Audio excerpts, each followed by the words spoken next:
It's easy for most of us to say that we're not really concerned about money until the day comes when we suddenly find ourselves without any. Our guest is an economist, an investor, a serial entrepreneur, best-selling author who hosts a one-hour weekly radio program entitled Follow the Money Weekly. His book, a bestseller entitled Bankruptcy of Our Nation, 21 Income Streams, Pace Investing, and More. It's our pleasure to welcome to the Prophecy Summit at Pikes Peak, Jerry Robinson. Hey, Jerry, great to be welcome. here. Thank you. This is a little bit of an interesting topic for a prophecy summit.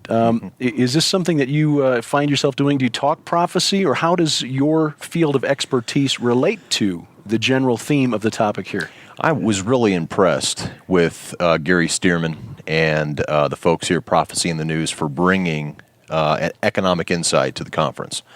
It seems as if in the past, ethereal topics have been approached and discussed. Sure. But oftentimes the practical is sometimes left out. And so I think economics plays a major role in the book of Revelation. It plays a major role in prophecy. So I believe that that this is very fitting. I believe money, in fact, is in many ways one of the ultimate deceivers of mankind, the love of money, of course, the root of all evil. Mm-hmm. But I believe that money itself has become such a chief competitor for mankind's heart. It becomes oftentimes our sole ambition. So having a proper view of money, I believe, is vital for being prepared for the last days. Oh, so what would that proper view? How do we prioritize it correctly? Probably understanding that the entire monetary system that we live in is debt-based. Yeah. Also understanding that the powers that be do not have our best interests at heart. Understanding that money controls politicians. Understanding that money controls the media, corporate-controlled media. Understanding that much of what we hear is not an actual news report on the news, but instead it's just a PR release put out by a corporation designed to form and fashion our brains. So I believe economics, called the dismal science, helps us to basically follow the money. You know, what really is happening. And when we scratch beneath the surface, we discover all kinds of terrible things. Terrible things in the fact that men tend to screw things up historically. We have 6,000 years. We have 6,000 years of proof that man can't rule himself. Yeah. And yet, for some reason, we continue to believe that we can rule ourselves. Well, that's my big problem with the New Age belief. I mean, every day in every way we're getting better and better. Well, no, we're not. The only thing we might be getting more efficient at is eliminating our fellow man. You mentioned the economy of the United States is debt-based.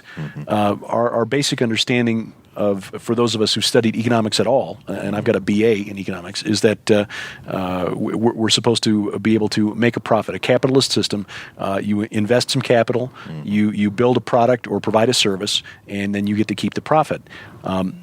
Isn't that how our economy works? It is. The problem is what the profits are made of. They're made of debt. The entire monetary system itself is backed up by the full faith and credit of a bankrupt federal government. The government itself owes approximately $17 trillion due to the... That's only if you use the accounting methods that would... Due to the national debt, yeah. Yeah, that's only through accounting methods that would get most corporate accountants thrown in jail. Right. But if you go ahead and include everything, including the unfunded obligations out to 2040, for example, you come up with $124 trillion. Right. So you have this massive amount of money that's owed, and yet you have zero money in savings to pay for it. And in fact, the federal government doesn't owe the money. We owe the money. And so in many ways, our hope of ever becoming debt-free in a debt-based monetary system is absolutely positively impossible. Therefore, it requires a shift in our minds to help us understand that money itself is actually being used by the most corrupt institutions of the world to control us.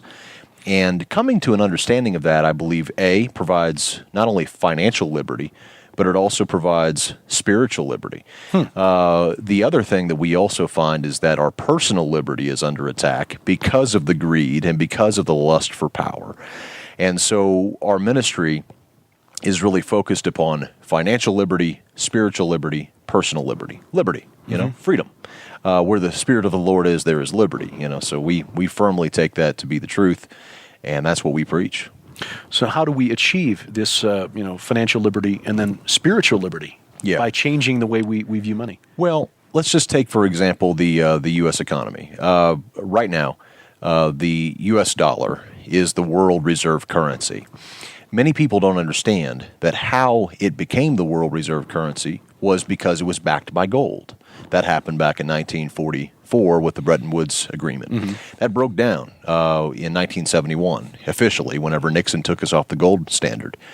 But 2 years later, Kissinger and Nixon put us back on the oil standard. In essence, they talked to Saudi Arabia, and they said, why don't you basically take all the oil that comes up out of the ground and charge dollars for it only. And if you do, we'll provide you with weapons, we'll provide you with military support, we'll protect you from big bad Israel, who is your enemy, we'll protect you. And all you have to do is price your oil in dollars. Well, by the 1975 came around, OPEC nations, Iran, Iraq, all of these nations wanted in. They said, hey, we want weapons too. We want protection from Israel too. And the U.S. said, no problem. All you got to do is price your oil in dollars. That created a worldwide demand. Countries like Japan, who are resource poor, they had to come up with dollars in order to purchase oil. Okay, right, so right. So it creates a massive demand for dollars. Exactly what the gold standard had done. Now, that system is breaking down. Iraq, for example, in 2000, decided to move to the euro. We said we wanted to go and liberate them from terror. We went in and we reinstituted the petrodollar system after they had changed it to the petro-euro system. Libya said, let's move our oil sales to gold. Let's not use the U.S. dollar. I think I remember Gaddafi in a rat hole somewhere, and they had his head, basically. Then, of course, Iran, who is, we're constantly hearing how Iran wants to smoke out Israel. Iran wants to kill Israel. They hate the Jews and all of this. But we also aren't hearing the fact that they have moved away from the U.S. dollar. It's the same demonization we saw of Iraq. It's the same demonization we saw of Libya. It's the same demonization we've seen of all of this axis of evil. Now, someone may say, and this is an example of liberty. This is an example of liberty. Someone may say, but Iran needs to be taken out. We've got to deal with them, right? Especially in the prophecy circle. That's the belief, I think, the prevailing belief. And the question becomes this. Let's take a look at one of our best friends in the Middle East, Saudi Arabia. If you convert to Christianity, you have 3 days to repent, or you're going to be beheaded. In Saudi Arabia, there is no freedom of press. There is no freedom of religion. There is no freedom of speech. There is no democracy, and they hate democracy. There is no love of Israel. They hate Israel. There is no disdain for nuclear weapons. 2011, 2012, 2013 New York Times shows us that they're trying to get nuclear weapons. So pray tell me the difference between Saudi Arabia, who is our best friend in the Arab Middle East, and Iran. Well, Iran's a democracy, maybe just in name only, but at least they have tried to cling to democracy. So the U.S. in many ways is a very deceiving empire in the fact that it pervades the media with all kinds of images and demonizes the people that it wants to demonize. And then people like you and me, we walk around and regurgitate what we hear in the media, not based upon fact, but based upon what they want us to think. If you want to deal with the Middle East, deal with all of it. Don't just pick on certain countries that choose not to take your dollar. By the way, Saudi Arabians use our dollar. We love the Saudi Arabians. But then they turn around and they buy weaponry from the military-industrial complex here in the United States, which then amounts to buy essentially our bonds. Exactly. High oil prices going back to the 1973 absolutely. agreement becomes a wealth transfer, an involuntary transfer of wealth from American taxpayers through the petro sheikdoms back to American military suppliers. And even into the bond market. They actually, that petrodollar recycling, they get the dollars, and then they place it back into J.P. Morgan, they place it back into these banksters that run America. So it's a real convenient thing, I think, that many Christians have been co-opted by the mainstream media. They've been co-opted by, many times, Washington to have a desire to kill and maim Iranians. But they often don't realize why. Why do we want to do that? We want to do that because of the petro-euro system that they're using. So, for example, next week the Congress will be passing a bill, no doubt they've already got enough support for it, to cut off all of Iran's oil exports. Now, I'm no friend of Iran, but I'm also no friend of Saudi Arabia. And it's unfortunate that America is, especially when you consider that 15 of the 19 hijackers on 9/11 did not come from Iraq. They did not come from Afghanistan. They did not come from Iran. They came from Saudi Arabia. Yes. So it seems to be a very backwards kind of world that we're in. And when we simply believe what the media tells us, I believe we are actually operating in great deception. Yeah. About the time that Libya was about to be liberated, there were some reports that had come out through not the most widely distributed mainstream news sources, but there were some reports that were that indicated that Colonel Gaddafi was negotiating with the Chinese to bring them into some exploration agreements with the country there. Coincidence, I'm sure. Did you attach any significance to the fact that the very first act of the rebels, once they liberated Libya, was set up a central bank? No, not at all. No, that's how these guys work. Yeah, the very first act in Iraq was the same thing, to move off of the petro-euro system back to the petrodollar system. Right. All of the oil being pumped out of Iraq right now is based on dollars. It wasn't until we invaded. Yeah. So then, and let me explain why that's important, because many people who are watching this maybe say, well, what does that matter? Who cares what currency they use? Well, the Federal Reserve is printing $1 trillion a year. They're printing $85 billion a month. They need a permission slip to print that money. You can't have a permission slip to print money if you don't have a global demand for the money. And if you allow one actor in the Middle East to violate the petrodollar system and not use your dollar, then what prevents another one from doing the same thing, and then another one? Then you have a domino effect. This is what U.S. is trying to do in the Middle East. They're not trying to solve the Middle East. I don't believe that what we're seeing in the United States is a planned destruction, as many people believe. Many people take a look at the economy in the United States and say, well, Obama is trying to destroy the economy. I think it's quite the opposite. I think that what they're trying to do is they're trying to hold this unbelievable huge empire with 900 military bases, and it's just spread out all over the world. They're trying to hold this thing together, and they can't. And it's breaking down before their eyes. And so they're going to resort to war. This is exactly what they always do. China and Russia are really our main enemies. Syria and Iraq, or in Iran, the proxy wars that we fight to get to them. Okay. How do we benefit, or how do the banksters and their allies in the military-industrial complex then benefit from taking the war to Syria and Iran? Well, Syria is a terrible tragedy. Basically, the latest report that's out shows that nearly 100,000 souls have been killed. Yeah. Now, I think in the West, we like to think in our minds that those are rogue Syrian army folks who are wearing fatigues and they have weapons. Unfortunately, that's not the case. Unfortunately, it's women. Unfortunately, it's children. Unfortunately, it's infants. Unfortunately, it's many people that you and I would say, how in the world can we see those people killed? Yeah. The problem is that the United States has not only facilitated these deaths, but they've also provided financing. And on top of it now, they're providing weapons. And they're not providing weapons to just a rebel group that's popped up in Syria. They're providing weapons to Al-Qaeda. They're providing weapons and financing to the Al-Nusra Front, which is part of Al-Qaeda. And it makes you wonder, imagine if Canada, for example, got really mad at us and they said, we're going to send Al-Qaeda folks down to Chicago and we're going to give them military arms and financing because we really think Chicago needs to change its ways. Yeah. I think people dying on the streets every weekend in Chicago. Yeah, we need to fix it. We need to fix it. Right. And, we can't have this next to us. We got to fix this. I think most Americans would be irate. Sure. Now, we have the equivalent of almost 2 9/11s occurring in Syria every single month. And that money is coming from us. Therefore, the blood is on our hands. We must stop this military aggression that we're showing in the Middle East. And we have to understand that it's motivated by economics. It's not motivated by some sort of spiritual guidance that we want to protect Israel. Israel can protect herself. She has more nuclear weapons than the entire Middle East combined.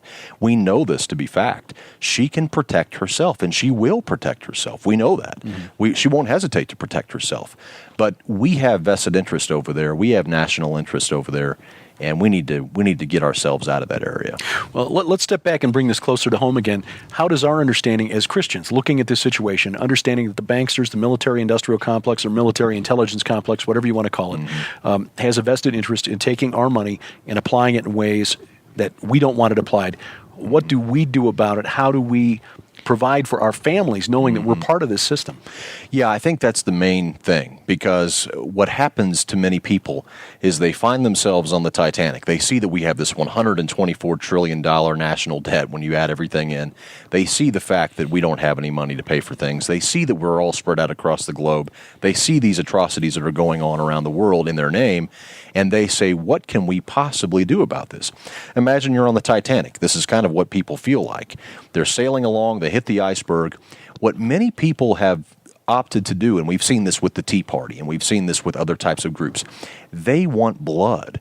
The ship is sinking, and they want to find out who was driving the boat so they can go up there and spend their remaining hours of their life beating him to a bloody pulp. Sure, right? They want revenge.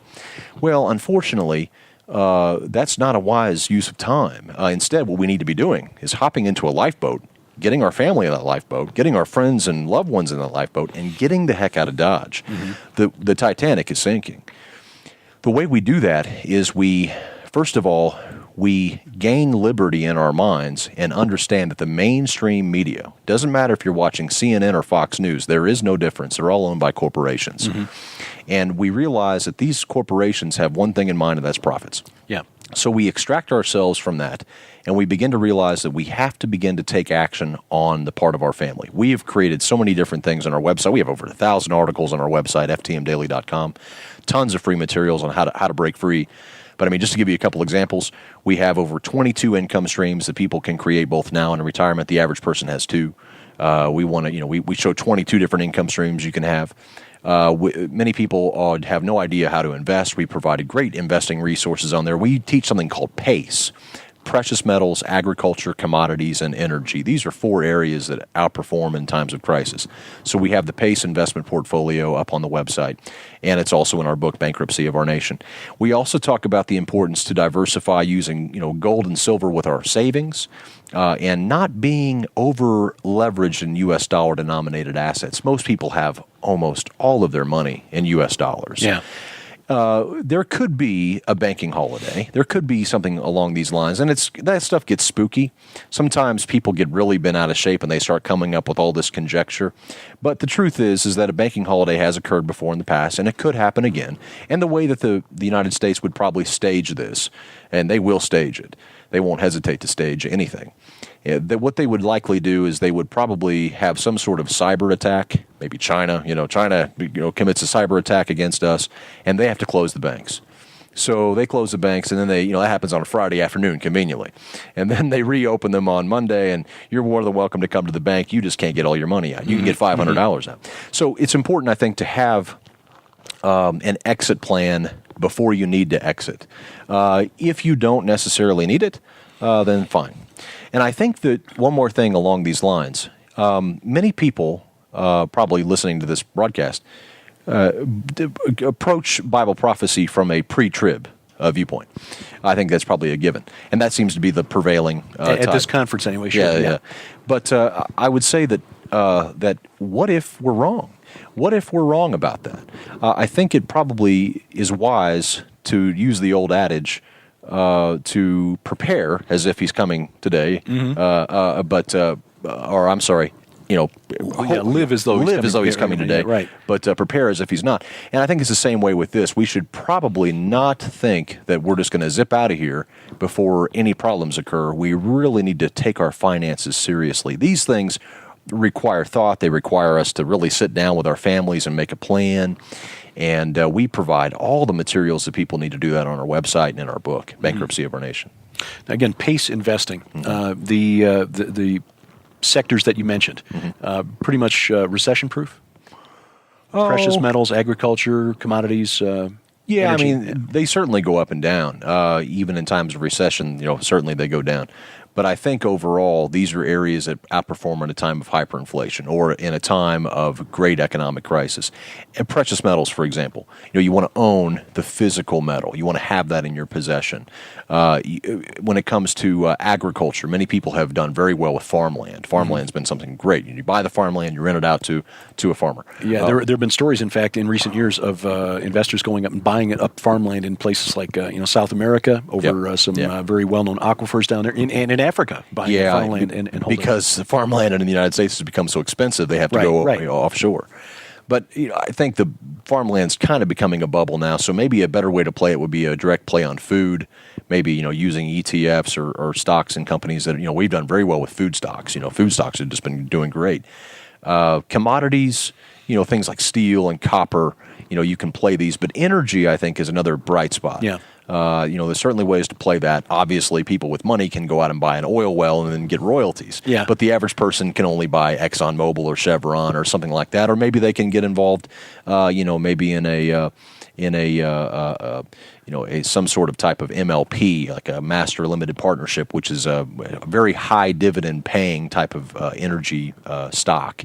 That throws off a lot of income. So these are the type of ideas I think that most people would benefit from. And I think the other thing is the idea of multiple streams of income. It's so vital. When you read about Abraham, for example, he was rich in gold, he was rich in silver, he was rich in cattle, he was rich in slaves. He was a business owner. I mean, that's what we would call him now. And these are the things that I think many people need to be thinking about. How can I create multiple streams of income? Many are very dependent upon one stream of income, maybe two.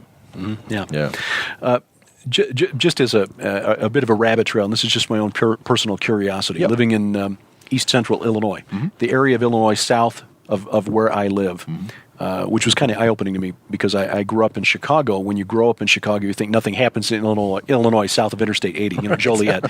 As I've been reminded repeatedly by the fellows that I meet down in places like Marion and Mount Vernon, Illinois. Right. The words oil and boom are being used in the same sentence in those places in southeastern Illinois, places where they've been drilling for 100 years, but new technology is opening up new shale plays that were not available 100 years ago. And there are other places across the country where this is happening, North Dakota in particular. Do these present any opportunities to the average investor? Oh, yeah, absolutely. I mean, there's been definitely great plays on these areas down in Texas, even in Arkansas. There's the Fayetteville shale down there, and then of course you have the big one up in North Dakota, the Bakken, the Bakken fields. Yeah, these are obviously very, very good.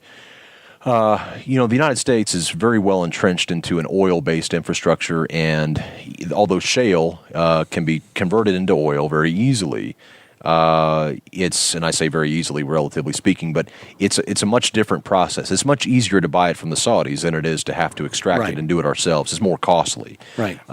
So I think that that there's this kind of inertia in the United States to actually do something here in our own domestic oil production to eliminate the need for foreign oil.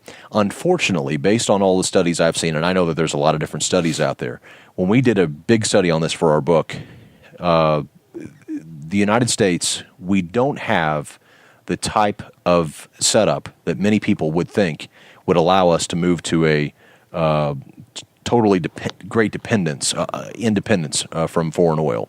We do have the natural gas to pull it off. We don't have the oil to do it. And many people would disagree with that. They would say, look at this and look at that and look at this. But what they often fail to consider are, A, the absolute cost of extracting it.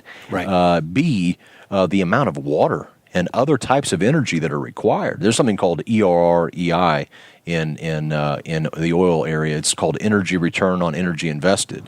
And at some point, it takes you more than a barrel of oil to pull a barrel of oil out of the ground. And when you reach that point or you even get close to it, guys throw their hands in the air and say, call Saudi Arabia and tell them to send more oil. Yeah. So I would say that, yes, it provides opportunities, but they are going to be short-term. The long-term is going to have to be natural gas. Okay. Just a point of curiosity. Yeah, sure. Yeah. One of your presentations here at the Prophecy Summit is is titled Uncovering the Mystery of the Federal Reserve Bank.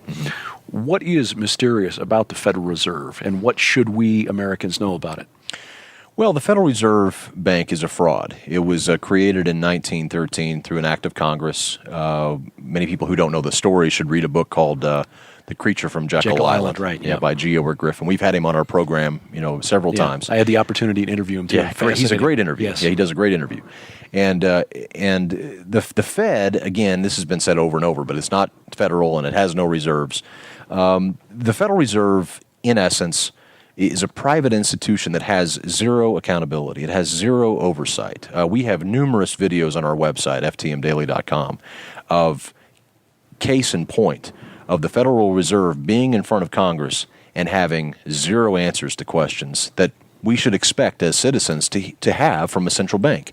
If you're a bank and you want to make profits, do you want to lend to somebody like me or you, or do you want to lend to Walmart? I think you want to lend to Walmart because you're going to get a lot better return, and you're also going to get a guaranteed return almost. A lot of assets to back it up. Absolutely. Yeah. Now, if you're a bank, do you want to lend to Walmart or do you want to lend to the United States government? Well, it all depends. It all depends. Does that government have a federal income tax where the government can actually stick their hands into your pockets, pull money out by force, and then give it to the banksters? If they do, then the bank wants to lend to the government. So in 1913, they passed first a federal income tax. Then came the Federal Reserve Act, and that allowed then a guarantee to be made to the bank. Don't worry, we're going to borrow from you, and we'll pay you interest. And if we ever can't come up with the cash, cough it up, we have this income tax. We can always go extract from the people. So the Federal Reserve, in many ways, is unnecessary. It's a fraud. Article 1, Section 8 of the Constitution says that the United States has the permission, the Congress has the express permission to coin money and regulate the value thereof. It never gives the Congress the ability to outsource that certainly, and certainly not to a private, autonomous banking system that is known for its corruption worldwide. The Federal Reserve has a lot to answer. Over $9 trillion has left our economy, has left their printing press to foreign banks. Part of the bailout that occurred back in 2008, 2009, there were all kinds of unbelievable reports coming out from the Congress and no answers. So the Federal Reserve is an absolute fraud and needs to be ended. And what you would have to do is you would have to basically take that back to Congress. Now, Congress doesn't want the Article 1, Section 8 because they realize that if they actually coin the money, well, if you coin money, what are you going to coin it out of? What did George Washington say? Gold and silver. Yeah. And he passed the Coinage Act of 1792. George Washington said this whenever he signed the bill. And the bill reads this way: if anyone ever creates paper money, ever, let him be hung. Hang him. It's death penalty. Currency Act of 1792. Well, now his picture, it graces the face of the $1 bill. So he would actually have hung somebody for making that dollar bill. And at the very top it says Federal Reserve Note. Now that should tip us off. It used to say silver certificate. Now it says Federal Reserve Note. If I say I have a car note, does that mean I have an asset?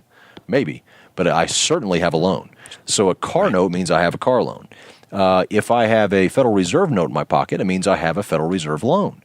Here's the big secret that the Federal Reserve doesn't want you to know. They loan the dollars to the government. The government then puts those into circulation, and then we use them. But they all have to be paid back with interest to the Federal Reserve. Who creates the interest to be paid back? The Federal Reserve. They set the rate, don't they? No, the interest does not exist. This is why bankruptcies and foreclosures are built into the system. So if we say we need 10 million Federal Reserve notes, no problem. So we issue the bonds, and then we get the money from the Fed. The Fed gives us the money. Now, they say, no problem, we'll give it to you, and we're going to set our own rates, and we need you to pay us back 3%. Well, we've only got the amount of money they gave us. Where do we get the interest from? The interest does not exist. That's where fractional reserve banking comes in. Yeah.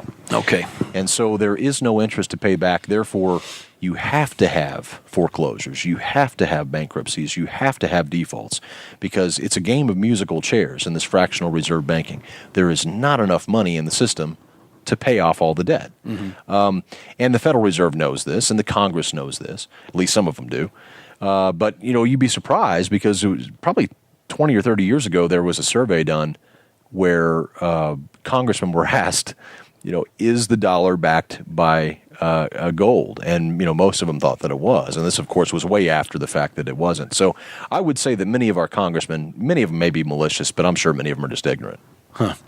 And if we follow the money, the foreclosures, the bankruptcies, basically then put assets into the hands of the banks, does that indicate then that the privately owned banks that wind up holding on to these assets that people had to give up are the true beneficiaries of the Federal Reserve System? Yeah, they're the owners of the Federal Reserve System.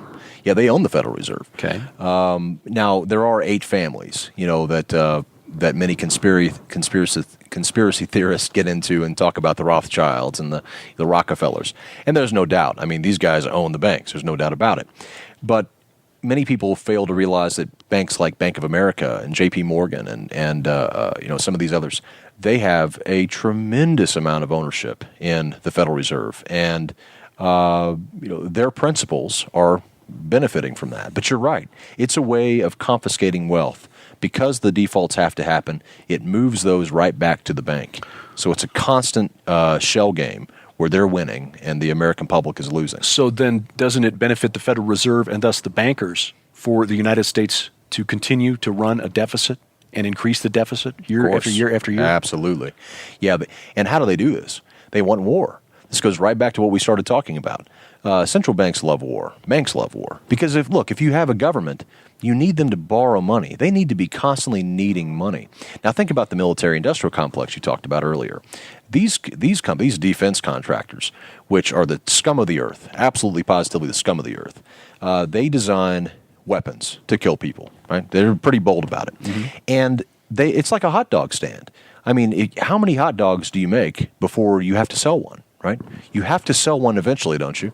And especially if you have a publicly traded stock. Mm-hmm. I mean, you got shareholders just saying, "Hey, how many bombs did you sell this quarter?